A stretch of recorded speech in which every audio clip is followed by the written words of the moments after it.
kit they might need to get them out on the water safely. First you need a canoe. This is the one I ended up with because it was the cheapest, and it worked out to be the best for me. As you can see, it's really wide, but it's very flat bottomed, so that means it's very stable. You can see it's had a number of knocks and scrapes, but it's still really solid and good. It's big enough to fit 3 people in at least, with lots of camping gear. Perfect for multi-day trips onto the estuary. Not good for the sea, it's too flat bottomed, it skates around a lot. But good for river, good for estuary, perfect really. Perfect touring canoe.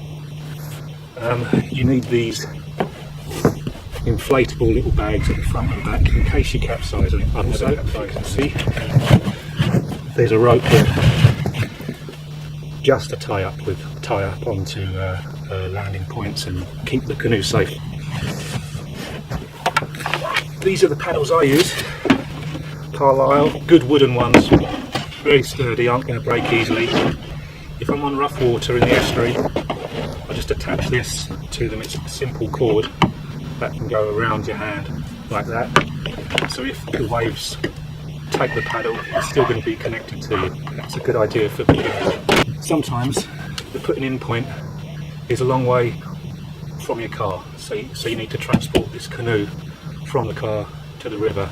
That's what this is for. It's a little canoe trolley. Like so.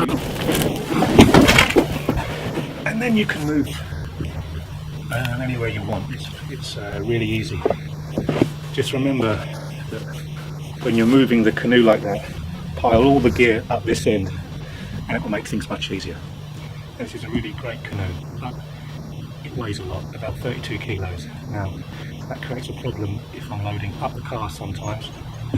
Sometimes there's not people around to help, so what you need now is a Kari roof rack, which helps you do this.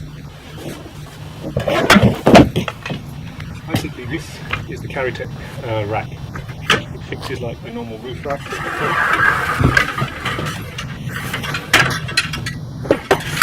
And it comes down at the side of the car like that. So all you really need to do, it's very easy, you need to just lift the canoe up, put it onto these frames.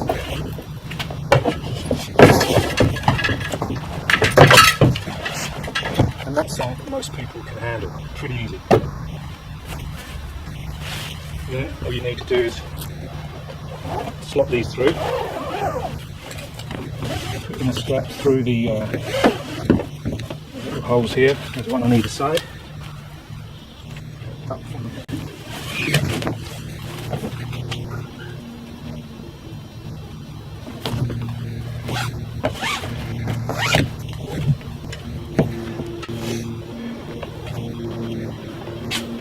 Just put a squat down, take hold of the bar here, lift up, and walk towards the car.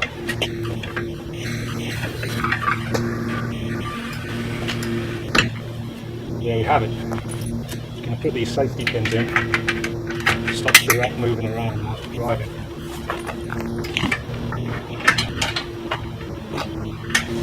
And you just want to put a couple of straps on here, really, one here to the toe point, just one on the front on the toe point, makes it really secure.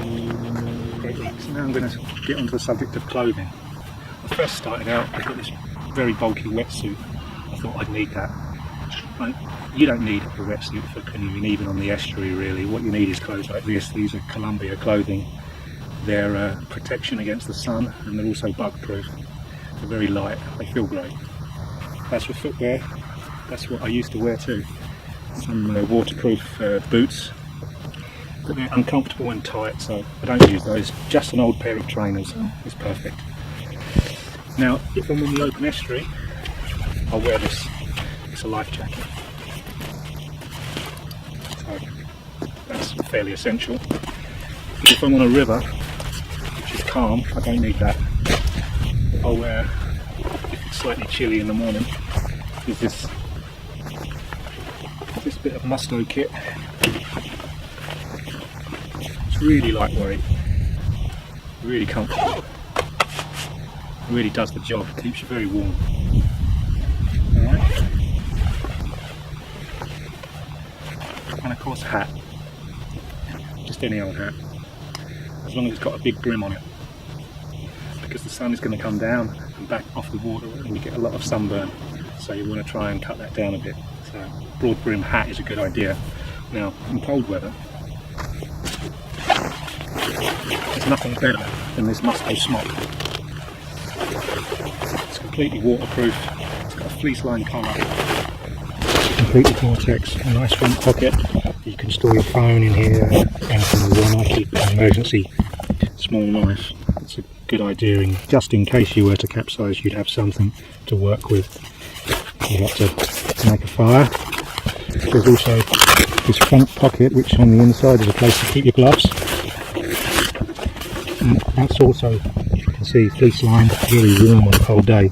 These gloves, again by Musto, very good idea to have a decent pair of canoeing gloves. You don't want to get any blisters on your hands. You don't want any cuts if you're canoeing inland because of diseases that you might find from rats. So this protects your hands from getting any blisters from too much paddling. That's kept me warm in all weathers. That combined with this Musto Gilet, this is superb. I recommend this. Now, to keep things dry in the boat, what you need is dry bags. These are all dry bags of different sizes. You've got very small dry bags for computers, for phones. You can put a phone in there and it can go underwater and it'll be fine. These huge dry bags, sleeping bag and tent goes in there. If you have to walk a long way, you can just sling it on like that. Perfect. Or there's other ones which I use for clothes because they've got this see-through section.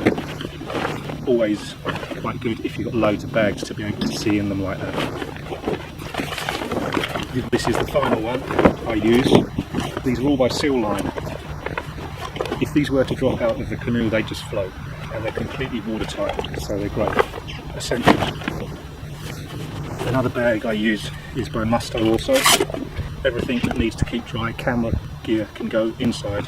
You just velcro it up, go like that,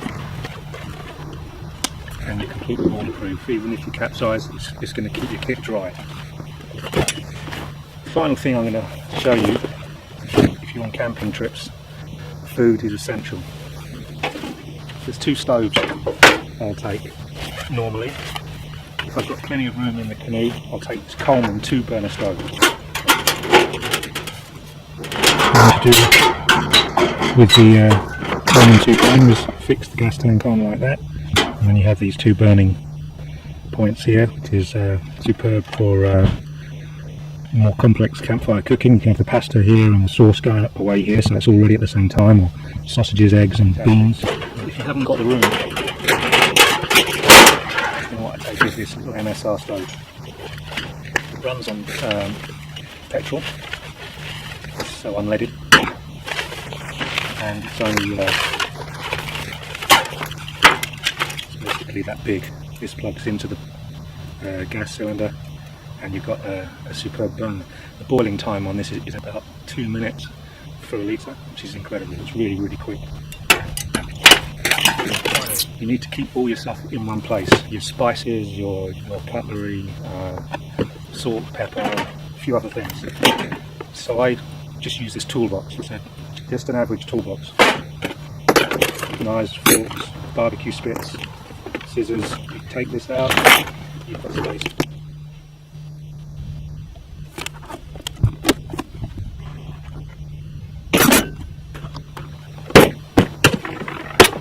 That's it. Another really important thing is a timepiece. This one is my one, it's made by Musto. It's completely waterproof, and it's got a watch face there, and if you change it, it goes to a barometer, so you can kind of tell how the weather's going to pan out over the next few hours, which is good if you're on the water. And then if you click it again, there's a compass, which has been invaluable, and then you're back to normal again. It's got all sorts of stopwatches and whatnot, which is helpful in campfire cooking.